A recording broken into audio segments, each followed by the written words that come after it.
출애굽기 36장 1절부터 5절까지 함께 읽습니다. 부살렐과 오홀리압과 및 마음이 지혜로운 사람 곧 여호와께서 지혜와 총명을 부으사 성소에 쓸 모든 일을 할 줄 알게 하심을 입은 자들은 여호와의 무릇 명하신 대로 할 것이니라. 모세가 부살렐과 오홀리압과 및 마음이 지혜로운 사람 곧 그 마음에 여호와께로 지혜를 얻고 와서 그 일을 하려고 마음에 원하는 모든 자를 부르매 그들이 이스라엘 자손의 성소의 모든 것을 만들기 위하여 가져온 예물을 모세에게서 받으니라. 그러나 백성이 아침마다 자원하는 예물을 연하여 가져오는 고로 성소의 모든 일을 하는 지혜로운 자들이 각기 하는 일을 정지하고 와서 모세에게 고하여 가로되 백성이 너무 많이 가져오므로 여호와의 명하신 일에 쓰기에 남음이 있나이다. 아멘. 성경에 나와 있는 성령의 은사들에 대하여 다섯 번째 시간으로 지난 그 앞 시간에 연이어서 성경에 있는 성령의 은사들을 살펴보고 있습니다. 성경에 있는 성령의 은사들에 대해서 지금까지 살펴본 은사가 대략 한 20가지 정도 되는 것 같습니다. 그리고 이제 좀 더 부족한 부분을 몇 가지를 더 이야기하고 그 다음에 마무리로서 실제로 우리가 경험하고 있는 실제로 우리가 받는 그러한 성령님의 은사들에 대하여 말씀을 나누도록 하겠습니다. 성령의 은사들을 우리가 논리적으로 혹은 또 개념적으로 정의 내리고 분류를 많이 하려는 시도들이 있습니다만은 성령의 은사들을 어떻게 분류하는 것 자체가 사실은 결코 쉽지 않은 일이 됩니다. 그런 면에서 실제적인 은사들을 나누고 이야기할 때는 특별하게 어떤 분류하기보다는 구체적으로 체험되어지는 그런 은사를 이야기하는 것이 필요하다 이렇게 생각됩니다. 오늘 본문 출애굽기 36장 1절부터 보았는데 그걸 제가 읽어보겠습니다. 부살렐과 오홀리압과 및 마음이 지혜로운 사람 곧 여호와께서 지혜와 총명을 부으사 성소에 쓸 모든 일을 할 줄 알게 하심을 입은 자들은 그러한 사람들이 이제 부름을 받았습니다. 대표적으로는 이것을 이제 우리가 어떻게 표현하는지는 몰라도 그냥 쉽게 하면 성소에 쓰는 물건들을 만드는 사람이다. 그렇기 때문에 만드는 은사다. 그렇게도 그냥 말할 수 있는데 여기 본문에서는 무엇이라고 말씀하냐 그러면 여호와께서 지혜와 총명을 부으사 그랬습니다. 지혜와 총명을 부으사. 그러니 어떤 면에서는 성령님의 고린도전서 12장 전반부에 있는 9가지 은사 속에서 지혜의 말씀의 은사다. 여기에도 분류를 포함시킬 수도 있다. 그렇게 보여집니다. 그러나 구체적으로는 만드는 걸로 나와집니다. 부살렐과 오홀리압이 나온 것은 이들이 가장 그 은사적인 부으심, 기름 부으심이 가장 강한 사람들에 속하기 때문에 그렇고 나머지 사람들도 마음에 하나님께서 지혜와 총명을 부어주셨다. 어떤 부분입니까? 성소에 쓸 물건을 만드는 부분에서 그렇습니다. 그러면 이런 쪽으로 만드는 은사를 받은 사람들이 있는데 뭘 만들 때 되면 또 나아가서 고치는 쪽에도 작용을 합니다. 뭘 고치는 쪽에 되면 이것을 어떻게 고치면 되겠다 하는 지혜와 총명이 오기도 합니다. 우리 강도사님이 그쪽으로 은사를 받았지요. 강도사님 같은 경우는 어릴 때에도 뭘 만들고 하는 걸 좋아합니다. 기계나 뭐나 다루고 만드는 걸 좋아해요. 그러니까 그것과 시간을 보내면서 재능이 조금 있는 것도 사실입니다. 근데 이제 저런 우리 강주사님 같은 케이스가 자기 그 재능하고 그 다음에 성령으로부터 만드는 쪽, 고치는 쪽이나 이걸 어떻게 다루어야 되겠다 하는 것을 내가 전혀 생소한 것들을 가만히 보고 있으면 어떻게 풀어집니다. 이걸 어떻게 고치고 어떻게 다루고 어떻게 처리해야 될 것이 풀어져요. 그래서 물론 은사가 한계가 있고 기름 부음이 한계가 있기 때문에 그 한계의 영역 속에서 그런 부분이 있습니다. 그래서 우리가 뭐 교회에서도 무슨 물건을 많이 사용하고 뭘 만들고 이런 일들이 많이 있는데 제가 옆에서 살펴보면 야, 이것은 도대체 답이 안 나온다. 그런 일들이 간혹 벌어져요. 간혹 벌어지는데 그 답이 안 나오는 문제를 어떻게 해결을 해 나갑니다. 그런 것들을 보는데 당사자가 그런 부분에서 그걸 볼 때에 지혜와 총명이 온다 그럽니다. 그럼 말하자면 이 부살렐과 홀리압과 그리고 성소에 만들 물건을 만들라고 부름받은 사람들, 이 사람들이 가지고 있는 그런 계열의 은사를 받은 것이다 하는 것입니다. 이름을 어떻게 붙이든지가는 뭐 크게 상관은 없는 것 같습니다. 어쨌든 지혜와 총명이 만드는 부분에서 오는 것입니다. 물론 다른 모든 영역에 작용하는 게 아니라 이 특정한 부분이나 아니면 이와 좀 다른 부분까지도 작용할 수는 있겠습니다. 그 다음에 이제 편리적으로 성경을 크게 찾아보는 것 없이 그렇게 계속 나아가겠습니다. 그 다음에 이제 일반적으로 구약 성경에 참 많이 나오는 은사 중에 하나가 뭐냐 하면 전쟁의 은사가 많이 나와 있습니다. 전쟁의 은사. 사람을 전쟁에서 죽이는 이런 은사가 있습니다. 그래서 이 은사를 받은 사람들이 사사들, 대표적으로 사사들. 그래서 삼손같이 당나귀 턱뼈로 수백 명을 죽여도 그 힘과 능력이 떨어지지 않습니다.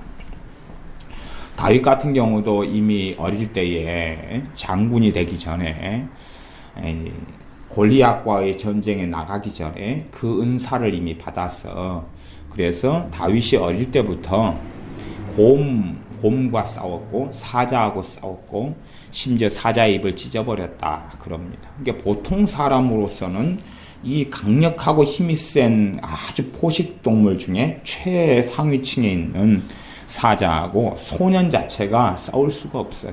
그런데 이 싸우는 전쟁하는 은사와 기름 부음을 받았기 때문에 심지어 사자의 입을 찢어버릴 수 있었다. 그렇게 성경에 나와 있다 그 말입니다. 시편에도 보면 내 손을 가리켜서 활을 당기게 하시고 내 발을 사슴발같이 하여서 성을 뛰어넘게 한다. 이런 말씀들이 여러 차례가 나옵니다. 이것이 은사를 받은 부분, 그래서 이런 부분을 그냥 제 편리상으로 전쟁의 은사다 그렇게 말할 수 있습니다.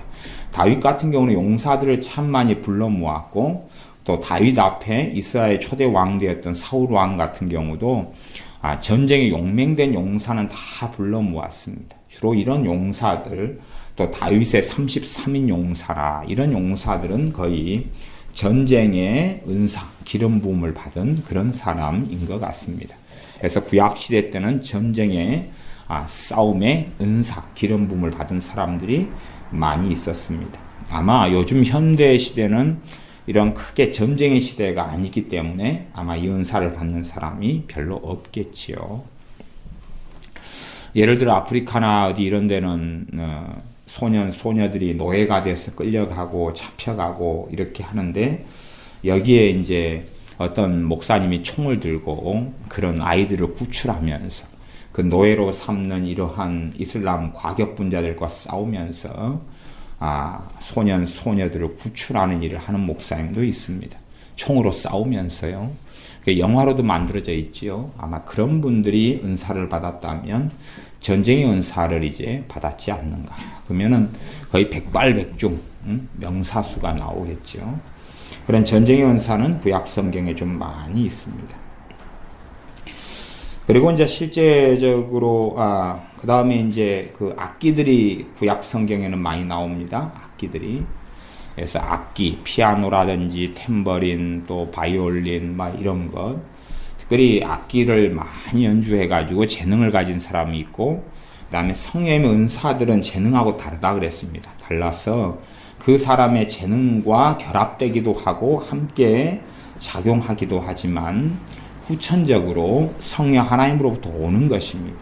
와서 그래서 이 보통 재능을 가지고 악기를 배우는 것하고 자신이 은사를 받은 것, 그러니까 은사를 받은 사람은 알아요. 그냥 이게 재능이 아니다는 사실을. 은사를 받은 사람은 은사가 작용하기 때문에 그런 사람은 압니다. 아는데 이 악기에 이 은사를 받은 사람들이 있습니다. 그러니까 악기의 은사를 받은 사람들은 악기를 쉽게 잘 다룰 수 있습니다. 잘 다루고 배우는데 지혜와 총명이 옵니다. 그러니까 그런 면에서 어떤 면에서는 다 지혜의 말씀 은사 안에 다 포함된다고도 볼 수 있어요. 대부분이 지혜와 총명 쪽으로 와가지고 이 악기를 이렇게 다루면 되고 저렇게 다루면 되겠다 이런 것이 와서 수월하게 악기를 쉽게 배우고 악기에 대한 지혜와 총명이 오는 경향성을 좀 가집니다. 그래서 실제적으로 경험되는 쪽이 그냥 악기를 잘 다루고 악기를 잘 연주할 수 있거나 이런 쪽으로 작용하기 때문에 실제적으로는 그냥 악기의 은사다 그렇게 말씀을 드리겠습니다. 그리고 이제 보편적으로 많이 받는 은사가 찬양의 은사, 찬양의 은사. 찬양의 은사를 모든 신자는 사실은 다 받아야 됩니다. 다 받아야 되는데 어떤 사람이 찬양 은사를 받느냐? 정말로 찬양하고 사는 사람이 받는다 그 말입니다.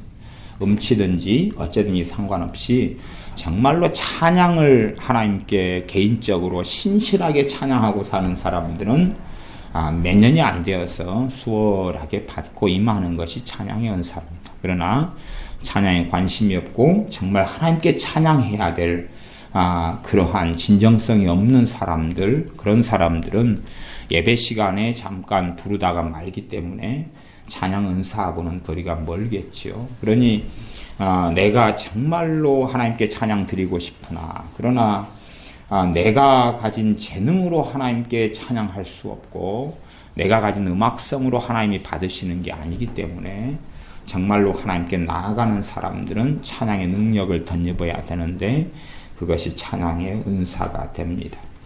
찬양 은사가 어느 정도 커져서 찬양으로 하나님께 영광을 돌리는 특별한 사역을 할 수도 있습니다만은 찬양 은사도 은사 가운데 아주 보편적인 은사가 됩니다. 그래서 제가 어제 주일날 오후에 성경 공부를 한 20여 분 모여가지고 했었는데 그때 오후 한 6시 반까지 은사들에 대하여 다시 이 리스트를 쭉 그래도 합쳐서 한 45가지 정도 이렇게 이야기를 하면서 은사들에 대하여 어떤 것이 있는가 그리고 점검을 쭉 해봤었습니다. 그런데 어제 한 20여 분 모여가지고 하는 중에 제가 확인해 봤더니 찬양 은사를 받으신 분이 한 10여 분이 넘더라고요.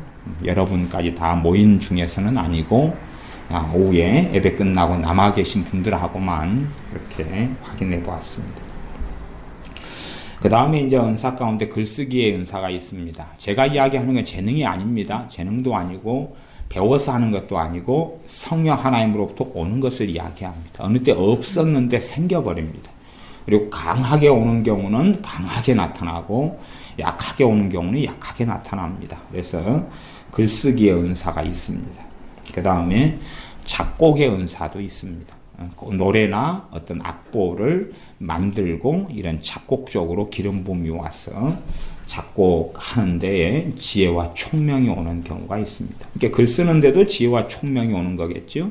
그래서 지혜의 말씀 은사 안에 다 포함시킬 수도 있으나 실제적으로 경험하는 은사이기 때문에 제가 그냥 굳이 그렇게 합쳐서 표현하기보다는 따로 각자적으로 제가 설명을 하고 있습니다.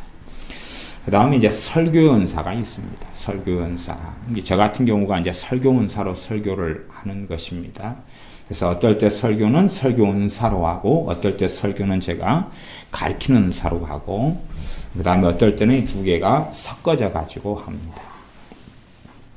설교 은사도 실제로는 여러 종류의 설교 은사들이 있습니다. 그러나 뭐 그까지는 설명하지 않겠습니다.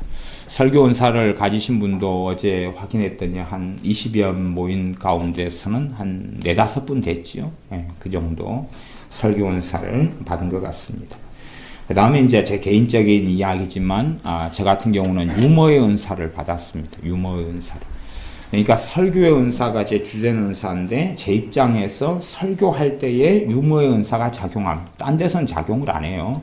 주로 성령 은사들은요, 교회의 몸을 세우고, 그 다음에 하나님을 섬기는 데 사용됩니다. 그냥 일반적으로 내 생활에서 은사가 당연하게 사용되는 것들도 있습니다. 있으나, 내가 하나님 앞에 삶을 사는데 도용되고 소용되는 쪽의 중심입니다. 그냥 내 삶을 편리하게 만들기 위해서 오는 게 아니라 정말로 주님 앞에 살아나가는 삶을 유익하게 하려고 옵니다. 그냥 내 삶을 편리하게 해서 내가 장사를 하는데 성님 은사를 주셔가지고 장사를 너무나 그냥 잘해서 돈을 많이 번다. 그런 은사 쪽으로는 주시질 않습니다. 그런 계열은 아니라 내가 정말로 장사하는 동안에 주님과 함께 장사하도록 돕는 그런 은사는 주실 수 있으나, 그러나 내가 주님 앞에 살아나가는 주님과 함께 동행하며 장사하고 이런 거 꼭 관심이 없는데 성님 은사를 주셔가지고 돈만 많이 벌게 하는 그런 은사는 없다, 그 말입니다. 왜냐하면 성령 하나님께서는 거룩하신 분이시기 때문에 그 은사들은 거룩합니다. 거룩해서 거룩하신 분에게 나오는 거룩한 것들이기 때문에 내가 사사로이나 또한 정욕적으로나 그 은사들을 사용할 수 자체가 없습니다. 물론 내가 그 은사를 사용하면서 치유의 은사를 통해서 돈벌이를 할 수는 있으나 그것은 별개의 문제지. 별개의 문제지. 치유 은사는 각기 따로 나타나고 그걸 통해서 내가 돈을 좀 주시오 하는 따로 된 내 악한 일을 행하는 것이지, 그 두 개는 같은 것은 아니다, 그 말입니다. 그러니까 은사 자체는 거룩하고 선한 것입니다. 은사를 이용해서 어리석고 악하게 살 수 있을런지 몰라도 은사 자체는 거룩한 것입니다. 저 같은 경우는 한 유머의 은사를 제가 아마 개그맨이 돼가지고 유머를 한다 그러면 그 은사가 작용하지 않겠죠. 또 일반적으로 제가 대화를 하거나 그럴 때는 유머 은사가 작용을 하는 것을 제가 거의 경험한 적은 없습니다. 설교 은사 때만 좀 작용을 합니다. 그래서 유머가 저는 없는 사람이었는데 아주 좀 딱딱한 사람, 원리 원칙적인 이런 스타일의 사람인데 유머 은사를 주신 것이 3년 정도 된 것 같습니다. 3년, 4년 뭐 그렇게 아마 제 옛날 설교를 들어보시면 유머가 없고 3, 4년 안에 설교들은 조금 있을 때 있고 많이 있을 때 있고, 그래서 설교를 듣는 분들이 좀 더 많이 열려있고 이런 경우는 유머 은사가 풍성해지는 경향이 나타나고요. 그렇지 않은 경우는 유머 은사가 별로 안 나타나고 이렇게 왔다 갔다 합니다. 저는 유머 은사를 독특하게 받아서 그 다음에 보니까 이제 우리나라의 장경동 목사님이나 김문훈 목사님이나 이런 분들이 유머 은사 기름 부으심이나 그 은사를 굉장히 강하게 받으신 분들이다 하는 것을 보게 되고 알게 되어집니다.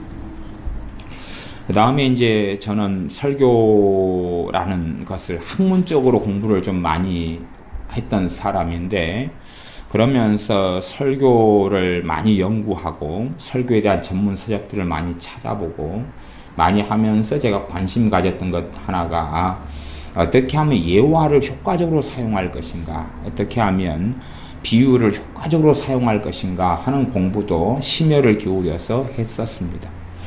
근데 그러다가 시간이 흘러서 이제 제가 예화나 비유를 드는 데 있어서 은사를 받았어요. 은사를 받았는데 그것이 한 5년, 6년 정도 전에 되는 것 같습니다. 이게 설교를 돕는 설교의 부수적인 은사 같은데 예와 비유에 있어서 말하자면 지혜와 총명이 왔다, 그렇게도 볼 수 있습니다. 특별히 예화보다는 비유를 드는 데 있어서 은사를 제가 5년, 6년 전에, 그러니까 제가 비유를 많이 연구하고 예화를 많이 연구하는 것은 그냥 제 자신의 노력이었고, 그러나 그것을 내가 효과적으로 쓰려면 쓰기 위해서는 제가 가진 자료들도 때마다 비유를 수집하고 비유를 때로는 아이디어가 생기면 만들고 적어놓고 그런 일을 했었습니다만은, 그런 한계하고 다르게 성령으로부터 비유를 쓸 수 있는 은사를 한 5년, 6년 전에 받았습니다.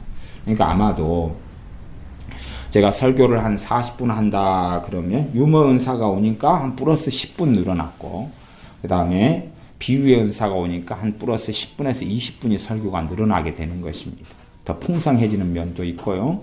더 깊이 있게 설명되는 면도 있고 그렇습니다. 저 개인적으로는 특별한 은사 중에 하나가 이 유머의 은사하고 비유의 은사, 이런 게 제게는 특별한 은사입니다.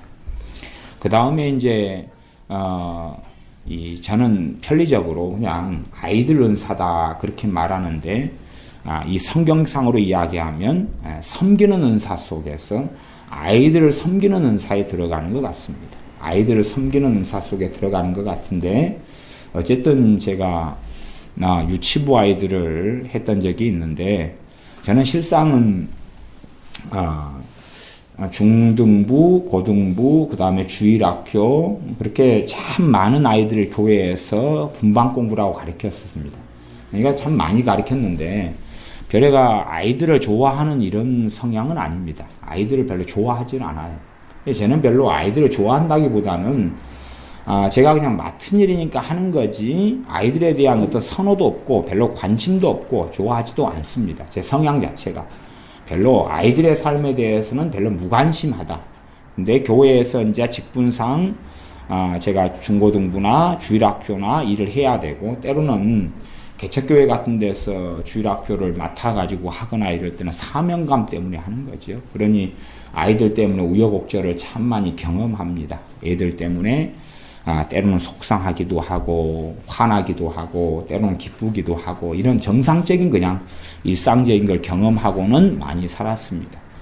하지만 일상적으로는 아이들에게는 별로 제가 뭐 아이들을 싫어하지도 않고 좋아하지도 않고 그런 겁니다. 그런 거. 그리고 그렇게 살다가 이제 94년도 정도 돼서 이 어린 아이들을 이 공부를 가르칠 수밖에 없는, 그것도 유치원 아이들을 가르치게 됐는데, 그때에 이제 제가 뭐 여러 차례 그런 이야기 했습니다만은, 그때에 어느 때부터 유치원 아이들을 가르치는데 지혜와 총명이 오는 겁니다. 지혜와 총명이 와요. 지혜와 총명이 오고 그 아이들이 제 말을 잘 듣게 되는 겁니다.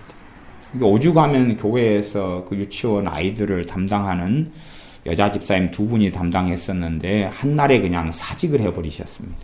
한 4개월 하신 다음에 도저히 못 하시겠다고 사직을 해버리셨는데, 그 일이 이제 제게 넘어왔는데, 그때에 나중에 지나놓고 보니까 그때에 아이들을 섬기는 은사가 제게 온 것 같습니다.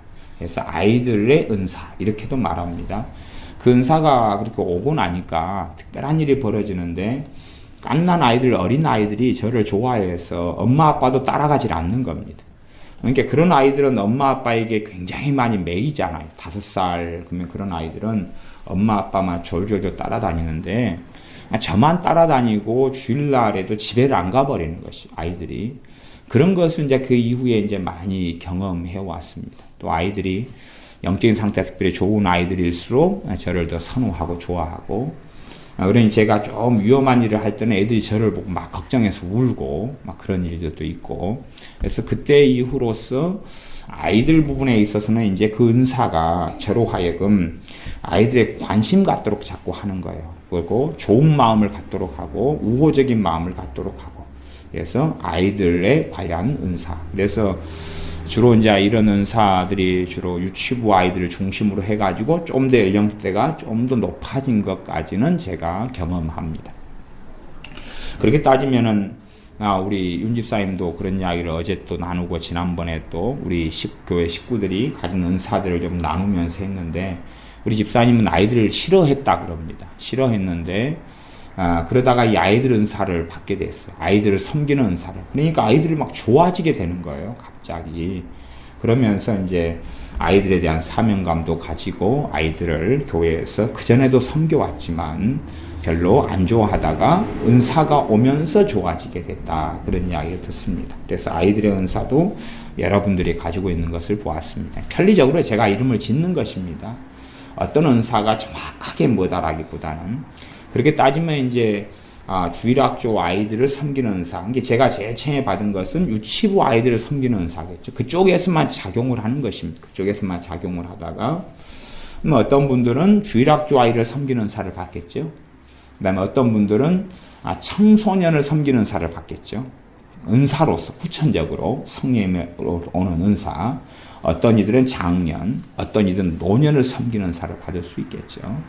그래서 제가 보기에는 섬기는 은사 속에 포함된다 하지만 실제적으로는 이 아이들이 우호적인 마음을 자꾸 갖도록 이 은사는 작용하는 경향을 가져서 제가 제 개인적으로는 그냥 아이들 은사 아니면 주일학교 은사 아니면 청소년 은사 이런 식으로 이제 표현하기도 합니다. 그 다음에 이제 전도의 은사를 지난번에 했습니다만은 복음 전하는 은사지요. 근데 그것과 연결지어서 말할 수도 있는데 선교의 은사가 있습니다. 그래서 선교사로 가시는 분들은 먼저 뭘 받아야 됩니까? 선교 은사를 받아야 돼요. 선교 은사를. 그러니까 선교사로 가시는 분들이 선교 은사가 없다 그러면 맞지를 않아요. 옷이 맞지를 않아요. 그러니까 선교 은사를 받는 사람들은요. 첫 번째 특징이 있습니다. 참 그것도 여러 가지 식성부터 많이 작용하는데요. 그런 분들은 성령 은사가 자기는 음식에 대해서 가리다가도 그 은사가 오게 되면 그런 분들 제가 좀 만나고 아니까 하는 이야기입니다. 그 타 지역, 다른 나라, 음식이 다르고 물이 다른 곳에 가도 그 음식에 대한 적응력이 있고 그것이 거부가 안 되는 것입니다. 음식이 너무 잘 먹혀요. 잘 먹히고 물이나 다른 것이나 영향을 별로 안 미칩니다. 그래서 선교 은사를 가진 사람들은 환경에도 적응이 쉽고 음식에도 적응이 쉬운 걸 봅니다. 자, 그런 쪽으로도 작용을 합니다. 그 다음에 이제 선교 은사가 여러 방향에 나타나니까 또 어떤 이들은 타민족, 전도 은사, 복음 전도 은사는 자기가 사는 곳에서 만나는 사람들에 대한 전도지요. 근데 이 선교 은사를 받은 사람들은 우리나라 민족, 우리 국가 사람들이 아니라 다른 나라.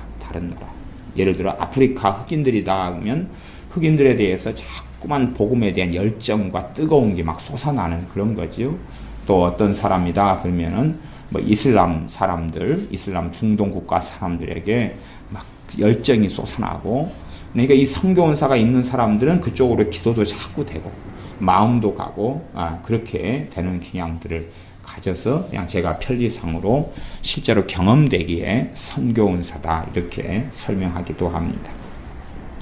그 다음에 선교 은사 가운데도 물질 선교 쪽으로도 은사가 있습니다. 물질 선교는 선교지에 물질을 자꾸 보내고 싶은 이런 마음이 은사로서 오고 성령으로서 와서 평생 물질로서 섬길 수 있는 그러한 이 물질 선교 쪽의 은사도 있습니다. 그 다음에 이제 기도의 은사는 사실은 실제로 경험하고 받는 기도의 은사는 종류가 아주 많습니다. 그래서 좀 드문 은사 가운데는 이제 제가 중보기도 은사는 앞에서 했던가요? 안 했던가요? 했는가요? 안 했죠. 성경에 있는 은사만 일단 먼저 했죠. 그 다음에 이제 기도의 은사 있는데 기도의 은사는 종류가 많습니다. 많은데 첫 번째 가장 일반적인 기도의 은사가 중보기도의 은사입니다. 중보기도는 보편적으로는 다른 사람을 위해서 기도할 마음을 주시는 것입니다. 다른 이들을 위해서 기도할 마음을 주어서 다른 힘든 일이 있는 분, 기도가 필요한 교회 식구들, 기타 등등 기도할 마음을 자꾸 성령님께 주시는 것입니다. 이러한 분들이 한 10분 중에 한 분 정도 이런 기도의 은사, 중보기도의 은사를 가진 분이 있습니다. 그 다음에 이제 기도의 은사 가운데 종류가 아주 많다 그랬습니다. 그 가운데 위기 중보의 은사를 가진 사람이 있습니다. 위기 중보의 은사. 위기 중보라는 건 뭐냐 하면 그 어떤 사람이 대부분의 위기는 그 사람이 죽는 것입니다. 그 사람이 죽는데 이제 대부분 지옥으로 떨어지죠.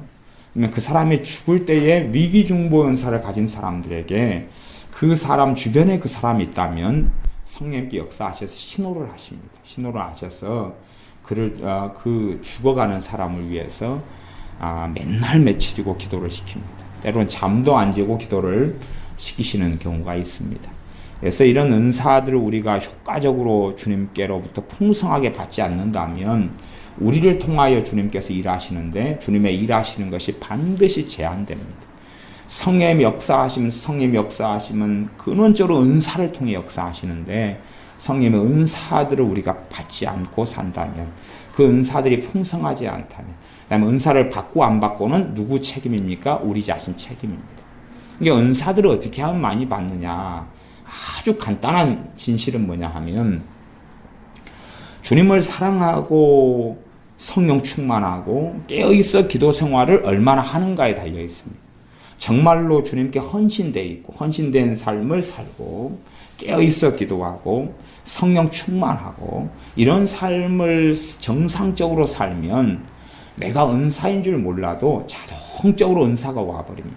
이게 말하자면 제가 아까 말씀드렸다시피 아이들을 섬기는 은사다 그러면 저는 그 은사가 와가지고 작용하는데도 그것이 은사였다는 것을 10년 뒤에는 알았습니다. 10년 뒤에나. 그냥 그때 이후로 내가 아이들에 대해서 좋은 마음이 생겼네. 아이들에 대해서 관심이 있네. 아이들이 내 말을 잘 듣고 잘 따른다. 그런 것만 10년 이상을 알다가 이게 은사였구나 하는 자각을 10년 뒤에나 했다 그 말입니다. 그러니 우리가 어떤 것을 은사로 받는다 할지라도 그걸 다 정의 내리거나 어떤 은사다라고 다 알기도 어렵습니다. 그러나 우리가 기도 생활을 하고 주님 의지하고 때는 어떤 일을 해야 되는데 내 능력으로 안 될 때 주님께 간절히 기도할 때에 그 부분과 영역에 성령님께서는 은사들을 주십니다.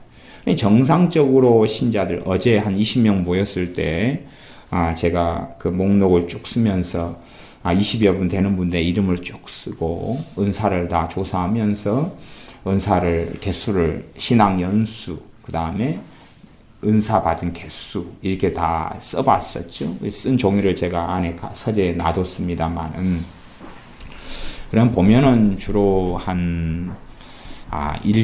어떤 분은 1년 신앙 연수가 10년이다 그러면 10년인데 10개가 좀 넘고 8개 되기도 하고 그러니까 못해도 한 1년 반에서 2년에는 최소한 안 돼도 은사 하나씩은 되는 것 같습니다.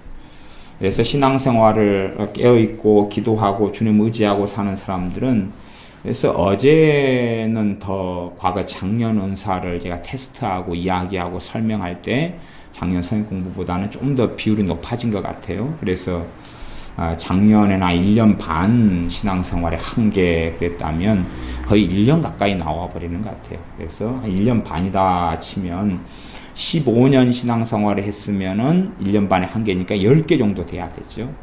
그 다음에 20년 신앙생활을 했으면 그래도 서너 4-5개 뭐 이렇게 나와야 될 것 같습니다.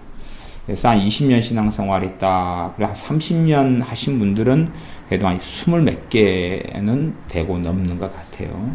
어제 그런 걸 다 확인을 했었습니다. 20명 남아 계신 분들하고만.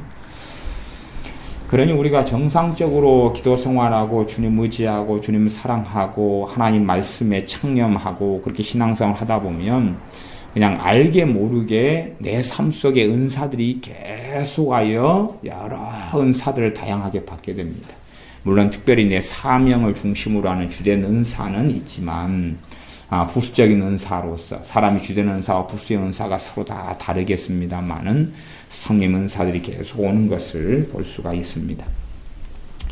그래서 기도의 은사 가운데 위기중보의 은사가 있습니다. 이 은사는 좀 드물게 있는데 우리 이봉리 전사님께서 위기중보의 은사가 있는 걸 제가 알고 있습니다. 그래서 옛날부터 주변에 누가 임종하시게 되는 분이 있다 그러면은 누가 임종하시는 분이 있다 해서 다 기도를 시키는 건 아닙니다. 당연히 그건 아닙니다. 그건 아니라 그 사람을 주님께서 받고자 하실 때 그 사람을 위해서 누군가가 기도를 많이 해놨을 때 등등 불신자라면 그래서 그런 어떤 사람 또 신자인데 정말 주님을 부인하고 돌아가시게 돼버릴 위기 속에 있는 사람들 또 어떤 분은 돌아가시게 됐는데 상황이 심하고 안 좋아서 요청이 들어와서 신방을 가고 그다음에 관계를 가지고 이런 경우에 그분이 돌아가실 때까지 거의 밤새워서 기도를 지키시는 것을 저는 어머니와 함께 많이 살면서 그런 상황을 많이 보았습니다. 그래서 그 정의 내리자면 그때야 보통 중보보다는 위기 상황 속에서 기도를 막 성령님께서 시키시는 그러한 위기 중보 기도의 은사 이렇게 정의를 내리겠습니다. 그 다음에 이제 특별하게 어떤 목회자나 주의 종을 위하여 중보하도록 부르심 받은 사람도 있습니다. 중보기도의 은사 속에서요. 그것을 목회자 중보의 은사다 그렇게도 표현하겠습니다. 그 다음에 이제 기도회를 인도하는 은사가 있습니다. 기도회를 인도하는 은사가. 이게 저 같은 경우에 이제 은사 세계를 잘 모를 때는 이것 자체를 은사라고 생각을 안 했지요. 이게 이런 은사도 있다는 것 자체를 이해를 못 했습니다. 그러니 사실은 이러한 자세한 은사 목록을 이야기할 때에 이해를 못하는 사람도 얼마든지 있을 수 있습니다. 뭐 기도회를 인도하는데 그게 은사가 다 있냐? 그런데 그건 은사가 있습니다. 있고 그래서 저 같은 경우는 목회자지만 저는 기도회에 인도하는 은사가 없기 때문에 기도회를 잘 인도를 안 합니다. 인도를 한번 할 때도 좀 지치고 힘든 경향이 있습니다. 근데 기도회 인도하는 은사는 우리 교회에서는 2분만 받아가지고 계신 걸 제가 확인합니다. 그 다음에 이제 대표 기도의 은사도 있습니다. 대표 기도.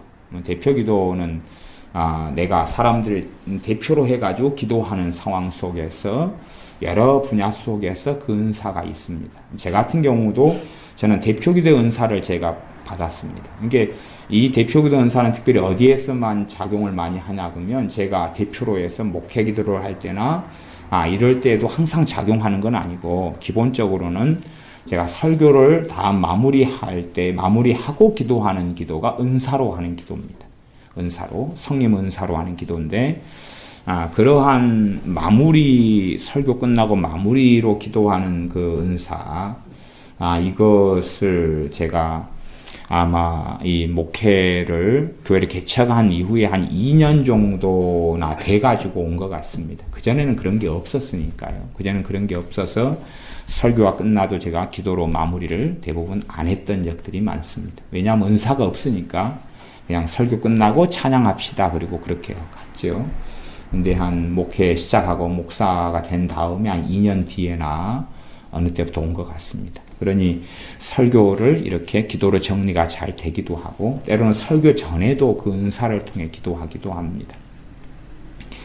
물론 제가 보통 주일 예배를 인도할 때 그럴 때에 예배의 시작 기도를 이 은사로 하려고 애를 씁니다만은 예배의 시작 기도는 이 은사가 잘 안 맞습니다. 안 맞아서 이 은사가 잘 작용을 안 합니다. 그래서 제가 예배를 시작하는 기도는 사실상은 약간 힘들어 합니다. 그 짧은 기도인데도 성령 은사가 작용하지 않으면 힘들어 하니까. 그래서 마음을 모아서 진심을 다해서 기도하려고 애를 씁니다. 애를 쓰지 그 은사가 작용하면 그냥 그런 애쓸 필요 없이 자연스럽게 성령의 역사하심을 따라서 기도할 수가 있습니다. 그래서 다양한 부분에서 대표 기도의 은사가 있다. 저는 그 부분에서 이제 예전에 그런 은사를 받은 적이 있다. 지금도 잘 사용하고 있습니다.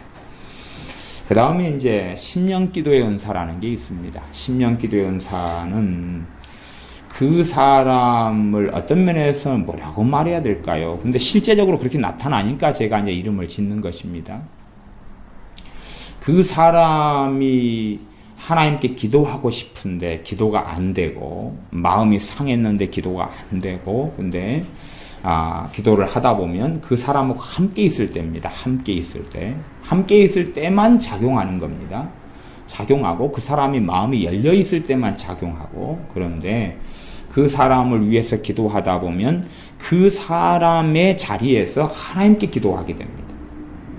그러니까 제가 어떤 분을 놓고 기도하다 보면 하나님 이 성도님이 너무 힘듭니다. 도와주세요. 이렇게 기도하는 게 일반적인 기도 아닙니까?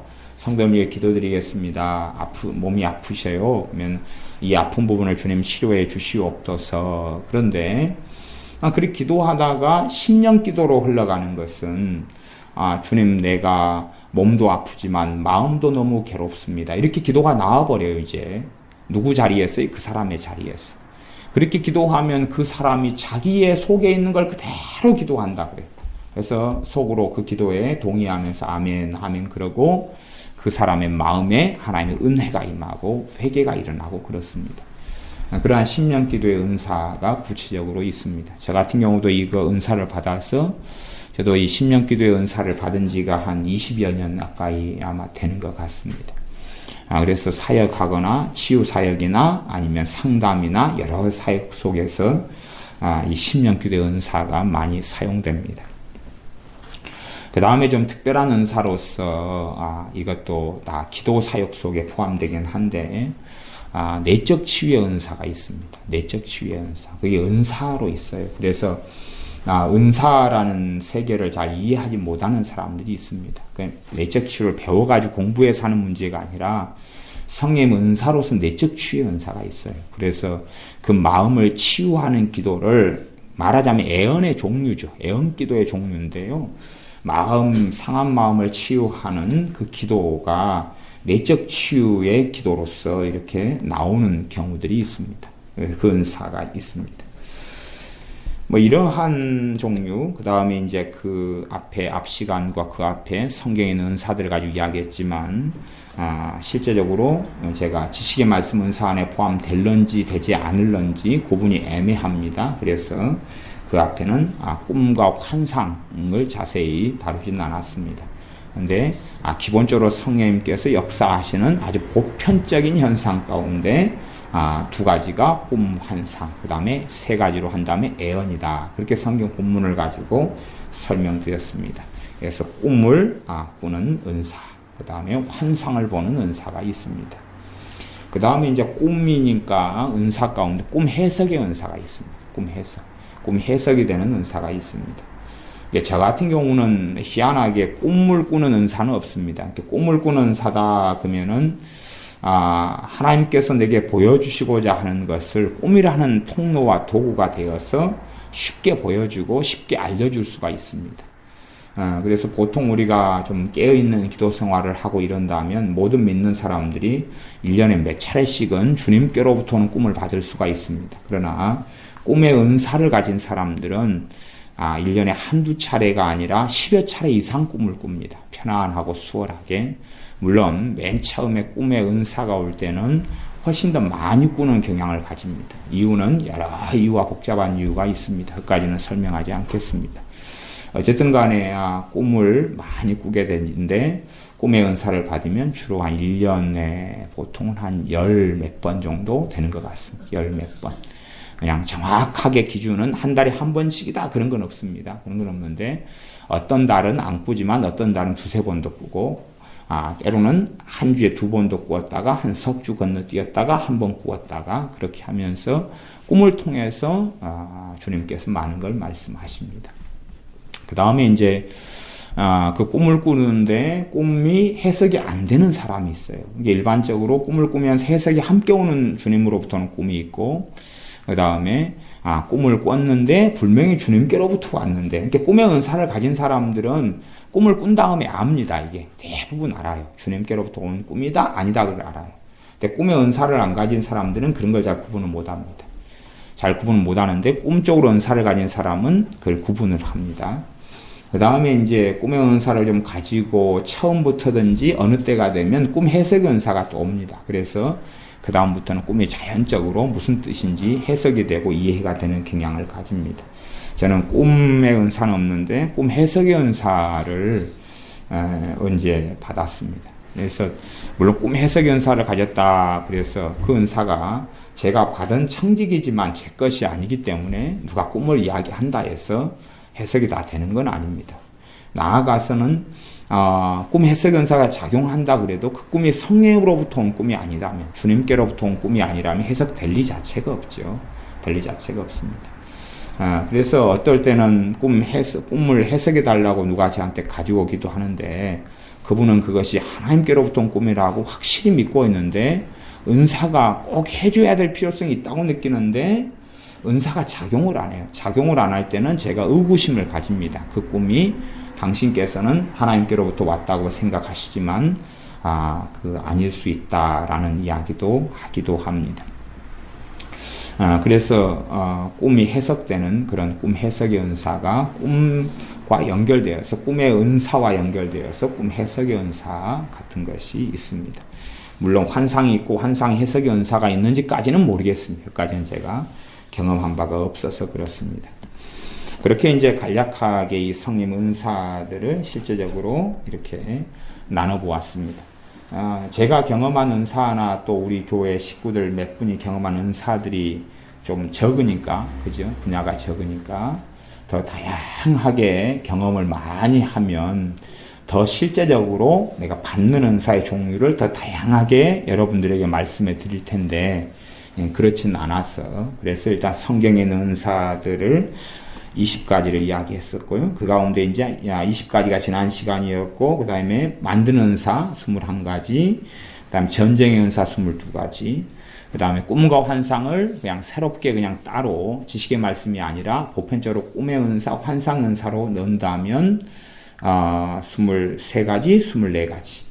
그 다음에 꿈 해석하는 것이 선지자 다니엘이나 요셉이 있으니까 꿈 해석하는 은사를 포함시키면 25가지. 그 다음에 순교를 은사로 해당시키면 26가지. 그 다음에 능력 행하는 은사 가운데 축사, 귀신을 쫓아내는 은사와 능력이 들어가지만 따로 분류시켜서 이야기할 수도 있으니까 그렇다면 축사 27가지.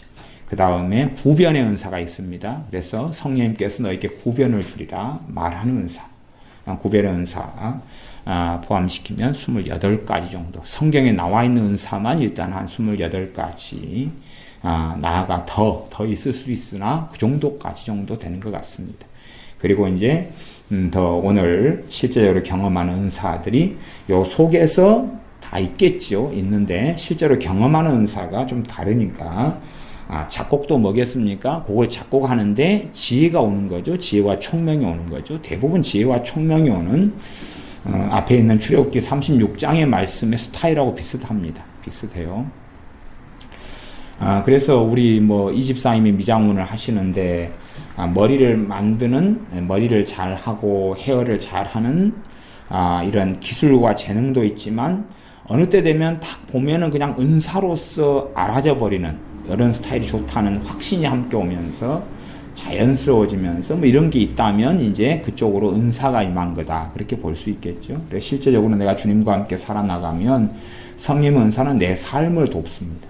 그냥 전도하고 예배드리고 하는데 사용되는 것만이 아니라 실제로 내가 24시간 동안 삶을 사는데 은사는 소용되고 도움이 됩니다. 그 유익이 나타납니다. 그러나 내 삶이 주님과 별로 관계가 없다면 내 삶에서는 은사가 작용하지 않겠죠. 그러나 내 삶이 하나님께 드리는 산제사라면 내 삶에서 그대로 성령 은사들이 적용되면서 나타나서 우리가 성령 은사들 통해서 능력이 나타나고 주님이 말씀하신 대로 내 짐은 쉽고 가벼움이라 하는 주님의 말씀을 이루게 되어질 겁니다. 그렇게 구체적으로 경험되는 은사들까지 포함해서 한 40몇 가지 정도 이야기하고 말씀을 마무리하겠습니다.